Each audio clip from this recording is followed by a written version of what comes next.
Imagine with me a world war that consumes everything in its path. Armies are moving, empires are collapsing, and millions are being killed everywhere. In the middle of all this destruction, a secret operation is taking place in the shadows. An operation whose goal is to gather the greatest fortune the human race has ever known. A military empire at the height of its power sweeps across an entire continent and steals the wealth of its peoples completely. Gold, diamonds, and rare artifacts worth billions. Then suddenly the war turns against them, and the treasure becomes trapped in one place with no way to move it. They decide to bury the treasure underground in secret tunnels and kill everyone who took part in building the shelters so that the secret is buried with them forever. Welcome, and today I will tell you the story of the lost treasure known as Yamashita's gold. But before we begin, don't forget to subscribe and activate the notification bell so you receive new stories as soon as they are released. I want you to get this video to 2,000 likes before the next one. Let's go. In 1942, when the Imperial Japanese Army was at the peak of its dominance and had successfully invaded and occupied almost all of Southeast Asia, they began a terrifying and highly organized campaign of looting. It is said that military history has never witnessed anything like it in terms of scale and organization.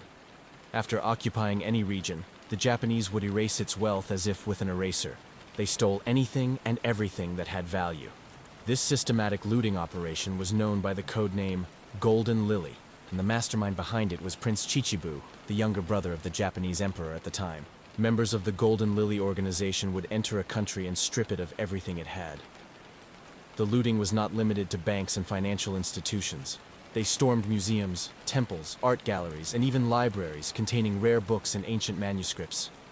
Anything that had value was taken. They destroyed entire national economies and left populations suffering extreme poverty after stealing their heritage and their future.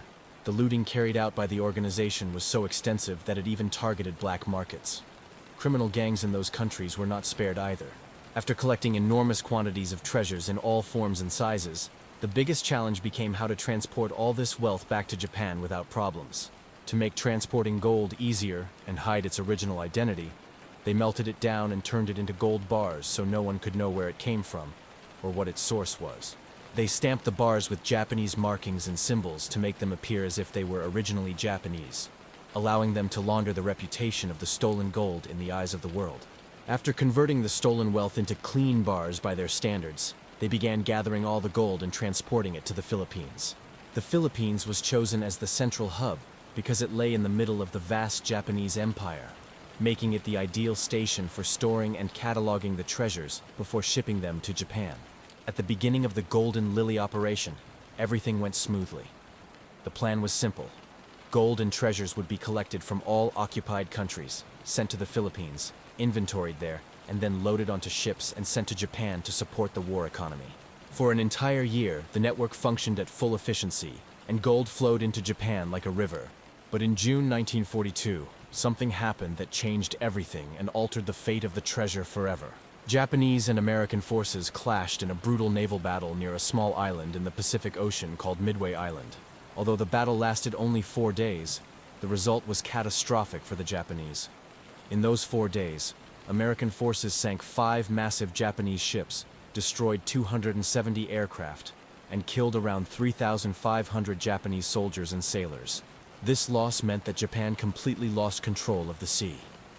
The maritime routes that had once been safe for transporting gold became enemy territory, and any ship attempting to leave loaded with treasure would become easy prey for the Americans. Japanese leadership found itself in a real crisis. All the gold was trapped in the Philippines, and returning it to Japan was impossible under these conditions. A new plan had to be found quickly before everything was lost. In this desperate situation, the Japanese leadership had only one option: turn to their most ruthless general to save the situation, General Tomoyuki Yamashita. Yamashita was a living legend in the Japanese army, with an astonishing military record that made everyone swear by him. His main claim to fame was that he had inflicted the greatest humiliation in the entire history of the British Army. The story began in December 1941 when Yamashita led the invasion of Malaya, present-day Malaysia, and managed to overrun the entire peninsula in just a few weeks. He then besieged and captured Singapore as well. What was most remarkable was that before Yamashita began his campaign, the British believed they were in full control, and that Singapore and Malaya were completely secure. Yamashita proved them entirely wrong in a humiliating way, and forced the largest surrender in the history of the British Army, with around 100,000 Allied soldiers laying down their arms overnight. This overwhelming victory earned him the nickname, the Tiger of Malaya. That is why, when the situation in the Philippines became critical and the treasure was in danger, he was the obvious choice. His mission was clear and direct. The gold could not leave the Philippines, so he had to hide it and protect it until Japan won the war and could retrieve it. Yamashita now faced a mission completely different from the open battles he was used to. This was a mission to hide a fortune underground, a fortune large enough to build an entire empire. To carry out this mission, Yamashita planned one of the largest concealment operations in history. Accounts say he identified 175 suitable locations across the Philippines to be turned into treasure vaults. These sites were carefully chosen in remote areas, mostly covered by rugged mountain terrain and dense forests. The idea was extremely clever. Tropical forests grow very quickly, so once the tunnels and vaults were built and sealed, the vegetation would grow back and erase any trace of digging or construction, making the land look as if nothing had ever changed. The construction process itself was another horror story. Yamashita used prisoners of war and local laborers as slaves to dig and build underground chambers and tunnels. People were digging without knowing what they were digging for or why. Their fate did not matter to Yamashita. It had been sealed from the beginning. The entire operation was built on absolute secrecy. To ensure that no one would ever know the locations of the treasure, the only solution was to eliminate all witnesses. Once the workers finished building a vault and stacking the crates of gold and treasure inside, they were executed immediately, often with their bodies left inside the tunnel along with the treasure. To ensure that the treasure would remain secure and accessible only to the Japanese army after victory, Yamashita ordered the creation of detailed maps for each of the 175 sites. Each map was written using kanji symbols, which were not widely understood outside Japan at the time. In addition to the language barrier, the maps contained no clear topographical features. There were no mountains, rivers, or obvious landmarks. Instead, kanji symbols were used to refer to specific features in the terrain. If a map fell into the hands of an outsider, it would be nothing more than a meaningless piece of paper. Even more dangerous was that security did not rely on concealment alone. The organization planted extensive networks of mines, explosives, and even poisonous gases inside the tunnels. They also used engineering tricks involving groundwater levels so that anyone attempting to dig or enter a tunnel without the correct map would face drowning, explosion, or death by suffocation. By April 1945, Japan's military position in the Philippines was collapsing rapidly. American forces were advancing and applying relentless pressure. Yamashita was forced to retreat into the mountains around the northern city of Baguio. At that point, the treasure hiding operation shifted from a carefully organized plan into a rushed and desperate effort. Time was running out, and there were still ships in the harbor loaded with gold, with no time left to move it into the tunnels.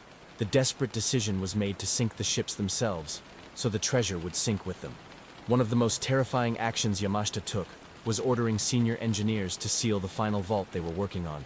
These engineers were the most dangerous people involved in the operation. They knew everything: how the maps were written, where the burial sites were, and how the traps worked. What they did not know was that Yamashita had prepared a final plan to guarantee the secret would remain buried forever. As the engineers finished their work in the last tunnel, Yamashita ordered the tunnel sealed while they were still inside. 3 months after sealing the final tunnel and burying the engineers, World War II ended with Japan's surrender. General Yamashita, the Tiger of Malaya, was captured and put on trial for war crimes. The trial lasted 5 weeks, and at its conclusion, the military tribunal found Yamashita guilty and sentenced him to death by hanging. On February 23, 1946, the sentence was carried out. Yamashita died without uttering a single word about the location of the gold or the maps, taking the secret with him to the grave. At that point, the only person still alive who knew the details of the operation was Prince Chichibu, the emperor's brother and the mastermind behind the organization. But in 1953, the prince also died after a battle with tuberculosis. With his death, the circle was closed. Those who planned the operation, those who built the tunnels, and those who knew the codes were all gone. Yamashita's gold was lost forever. After World War II ended, and after Yamashita's execution and Prince Chichibu's death, logic suggested that the story of the treasure had ended and been buried with them. But what happened in the Philippines was the opposite. The legend did not die. It grew and turned into an obsession across the entire country, from major cities to the smallest villages. People whispered and told stories about Japanese treasures buried beneath their feet. The Philippines emerged from the war completely devastated. Manila was reduced to ashes and rubble, and historians described its destruction as second only to Warsaw during World War II. People lived in extreme poverty. Families were shattered, the economy collapsed, and hundreds of thousands were dead or wounded. In the middle of these conditions, the legend of Yamashita's gold became the only ray of hope, the last straw a drowning man might cling to. Anyone who heard that there was even a 1 in a million chance of finding a treasure beyond the imagination of kings would immediately chase the dream. The Philippines turned into a massive search zone, with everyone digging and searching, convinced the treasure was real and waiting to be found. Among these millions was a young man named Roger Roxas. In this atmosphere, Rogelio Roxas, known to everyone as Roger, emerged. Roger was born in 1943, while Yamashita was hiding the treasure. He grew up in harsh conditions like millions of Filipinos. His family was extremely poor, and he grew up drinking milk mixed with stories of Yamashita's gold.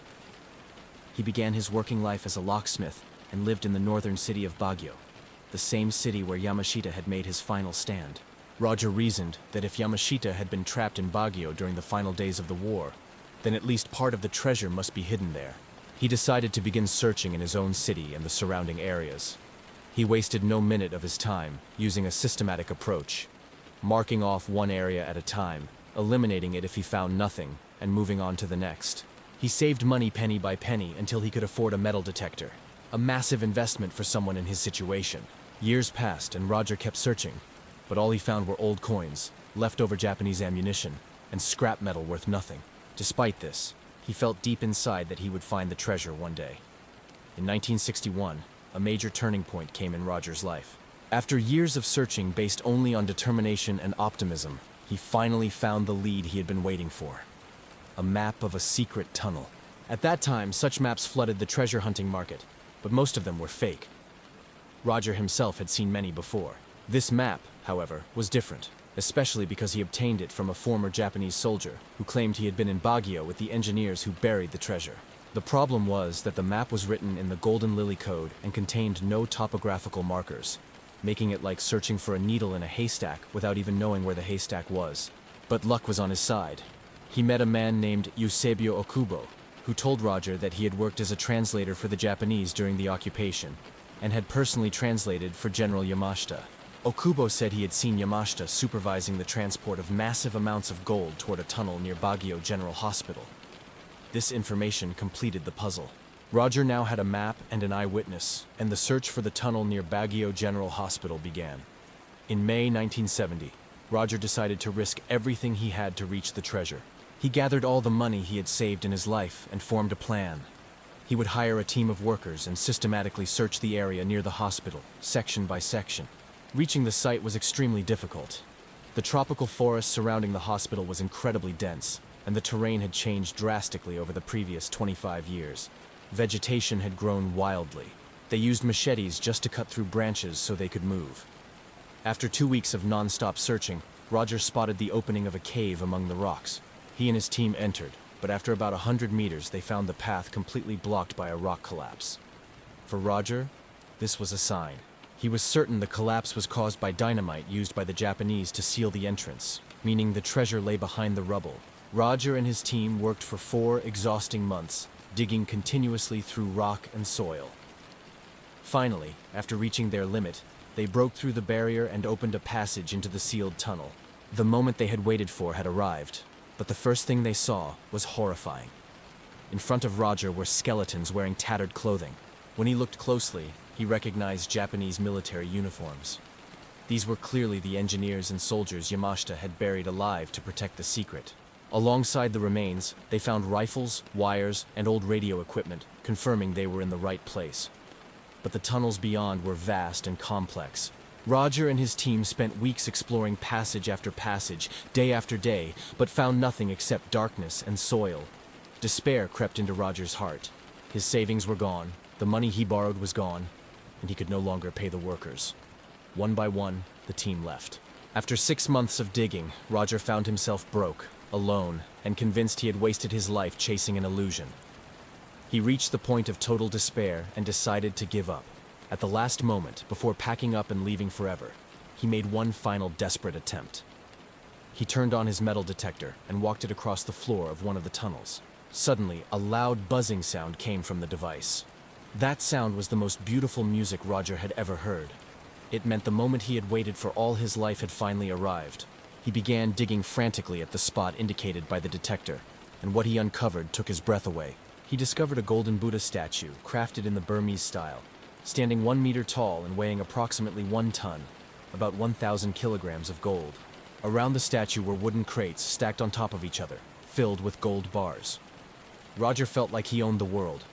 He brought in help and transported the statue to his home for safekeeping. While examining it, he noticed that the Buddha's head could be removed. When he opened it, he found the statue was hollow inside and filled with diamonds and precious stones. Roger had achieved the impossible, but he did not know that the golden Buddha smiling at him would become the curse that brought the most dangerous man in the Philippines to his doorstep. As they say, no joy is ever complete. Roger's once-in-a-lifetime discovery was not destined to last. News of the find spread like wildfire until it reached the presidential palace. President Ferdinand Marcos, known for his greed, could never allow a treasure of that magnitude to slip through his fingers. On the night of April 5, 1971 at 2:30 a.m., Roger and his family woke to violent knocking on the door, and a man outside shouting a direct threat, telling them they had 3 minutes to open the door, or they would be shot and killed on the spot. Roger, still intoxicated by the glow of victory, suddenly found himself and his family surrounded by an unidentified armed group. As soon as he opened the door, they stormed the house, turned everything upside down, seized the statue, took the gold bars Roger had brought home, and confiscated any papers or evidence proving his claim to the treasure. Roger stood helpless, watching his lifelong dream and years of struggle stolen in a single moment. Despite the terror he endured, Roger decided to defy fear and report the theft to the police and tell his story to the press. At that time, Marcos controlled the army and police, but had not yet fully dominated the media. Newspapers picked up the story and published it as a massive scandal, writing fiery articles accusing Marcos directly and indirectly of theft. The story caused an uproar in the Philippine public, to the point that Marcos felt genuinely threatened. To contain the scandal, he resorted to a cunning trick. Instead of killing Roger as he had done to other opponents, he chose to manipulate public opinion. 3 weeks after the theft, news broke that the police had recovered a Buddha statue, and that Roger was summoned to court to identify and reclaim it. When Roger arrived and saw the statue, he immediately knew it was a performance. The statue was completely different in color, shape, and facial features, and most importantly, its head could not be removed. It was a cheap fake made of brass or bronze, meant to deceive the public and close the case.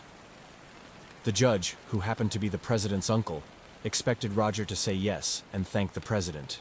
Instead, Roger shouted in court, in front of everyone, "This is not my statue. This is a fake." That statement was a direct declaration of war on President Marcos. After Roger exposed the deception, Marcos's retaliation did not take long. 2 weeks later, the armed men returned, this time to abduct him. They took Roger to an unknown location, where he was brutally tortured. He was beaten severely, burned with cigarettes all over his body, repeatedly electrocuted, all for 2 reasons. First, to force him to sign a statement declaring that Marcos had nothing to do with the theft of the Buddha.